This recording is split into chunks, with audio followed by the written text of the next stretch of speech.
Video games are great because you can escape reality and do things that you normally can't do in real life. For example, in The Sims, you can have friends. Must be nice. Now, I love games, and not for the reason I just mentioned, but just because I've been playing them all my life. From Spider-Man and Sonic Adventure on my Sega Dreamcast to Super Mario Bros. Deluxe and The Butt Ugly Martians on my Game Boy. No, for real, does anyone remember this show? I used to watch it all the time, but now it just feels like a fever dream. All the way to the latest and greatest in Final Fantasy XVI on the PS5. Oh, how far we've come. I love games because they create the sense of immersion and interactivity while playing. Plus, with the improvements in storytelling throughout the ages, games have slowly become a great way to play through these amazing narratives. But sadly, not everyone will get to experience them, partially due to the price of games and consoles, the difficulty or style of game, the exclusivity deals, and most importantly, the time commitment. A good way to introduce these stories to more people without these constraints is through other mediums like movies, shows, or books. But for some reason, studios seem unable or just straight up incapable to make a quality video game adaptation. And I'm looking at you, Uncharted. Such a waste. That is until the past couple of releases. The Super Mario Bros. Movie, HBO's The Last of Us, and countless other adaptations, there has been a more widespread appeal for general audiences to see what gamers have been so hyped about. So I want to take a look at a few games that I want to get adapted. Now, disclaimer, some of these examples might have adaptations already in the works, but there's just too little information about them, so I'll talk about them anyways. Now that being said, let's take a look and I hope you enjoy. Okay, this example might not necessarily count because the property started from comics and has had a lot of success with movies and shows as well.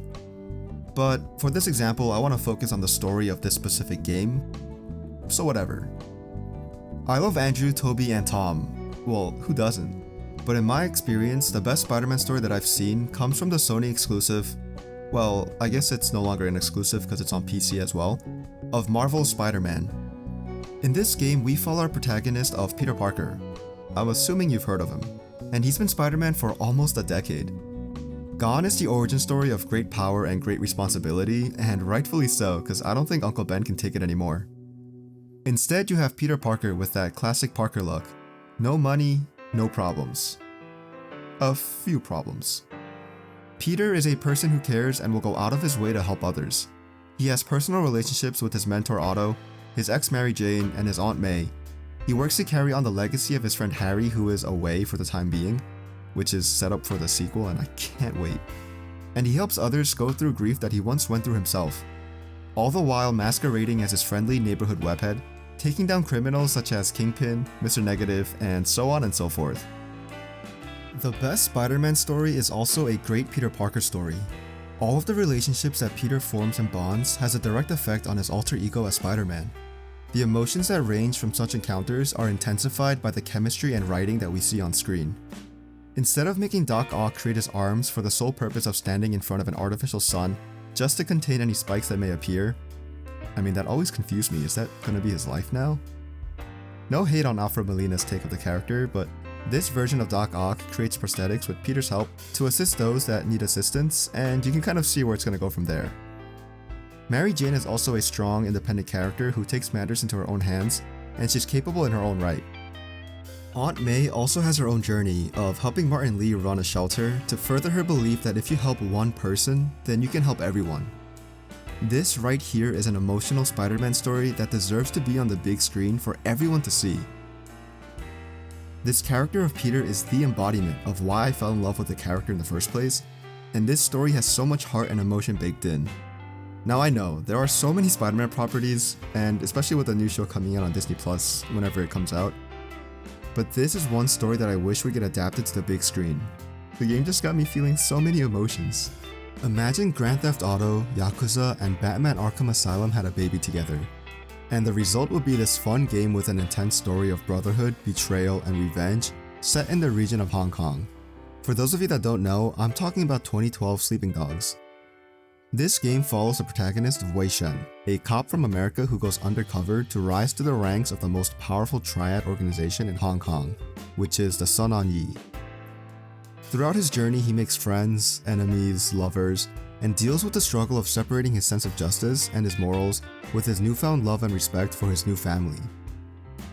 He has to avoid getting caught while slowly growing to trust his triad brothers, and this game shows the nuances of the journey our character has to go through and the difficult path he ends up taking. He gets stretched too thin on both sides of the war, and he struggles to find his identity. This, alongside the amazing combat, would make for a fantastic martial arts movie that delves deeper into the mind of Wei Shen as he finds himself deeper and deeper into the criminal underworld. The depth of the characters and the twists along the way would make for a fun and tension-filled movie. I do see that there is a movie in the works with the only cast credited with Donnie Yen, but that by itself just makes me super excited. The best way I heard someone explain the series of Yakuza goes like this. Imagine watching The Godfather, but every 5 minutes it turns into an episode of The Simpsons. I heard that online many years ago and it still lives in my head rent-free because it's such an accurate statement. And if that by itself doesn't want to make you buy the games, I don't know what will. Yakuza, or later renamed to Like a Dragon, is the serious story that follows the main character of Kiryu, who is the embodiment of a monster man. Despite being in the Yakuza, he's a man with a kind heart and strong morals. Kiryu goes on adventures, mainly in the fictional city of Kamurocho, and throughout his many games, he selflessly puts himself at risk to help his friends and family to keep them safe. All the while taking in activities like running a club, racing toy cars, having peeing contests, starring in movies, singing karaoke, and so much more.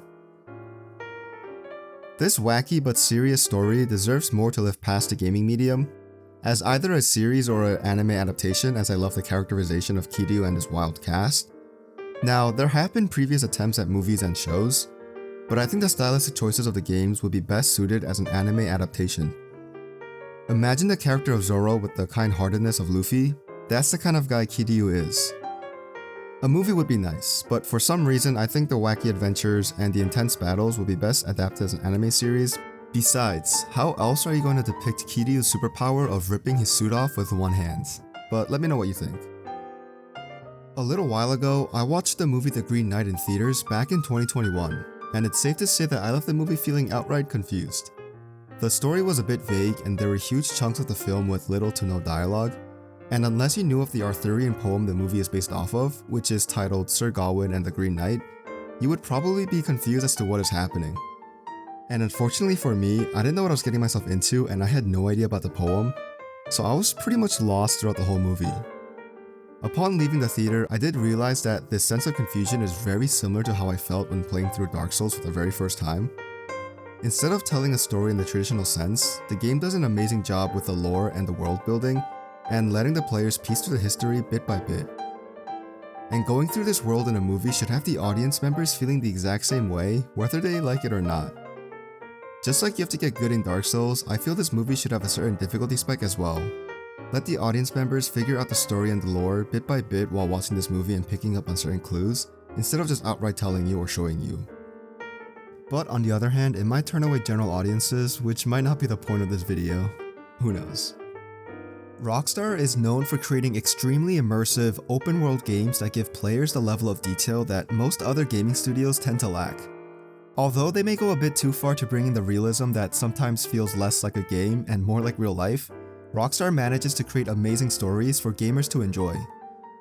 From creating games about overtaking the underworld of Liberty City, to deconstructing the status quo in a prep school, all the way to going on a mission in the Wild Wild West, they have a plethora of amazing games. Their most popular game is probably Rockstar Presents Table Tennis. I'm pretty sure it's that one. And I actually wouldn't mind an adaptation for that, but I already saw Balls of Fury, and how can you improve on perfection? The game I want to focus on, however, is Red Dead Redemption, sequel to the lesser-known title Red Dead Revolver. In this game, you follow John Marston, an ex-outlaw in the early 1900s, who is forced to hunt down members of his old gang. Throughout his journey, he meets new and old characters from his life as he attempts to hunt those that wronged him, while ultimately pushing through for the safety of his family. I don't think I need to say too much since I'll most likely be repeating parts from my other examples, plus I know I'm gonna get too lazy with editing. But this story of redemption takes on twists and turns that would make for a renewal of those classic westerns, like the ones with Clint Eastwood.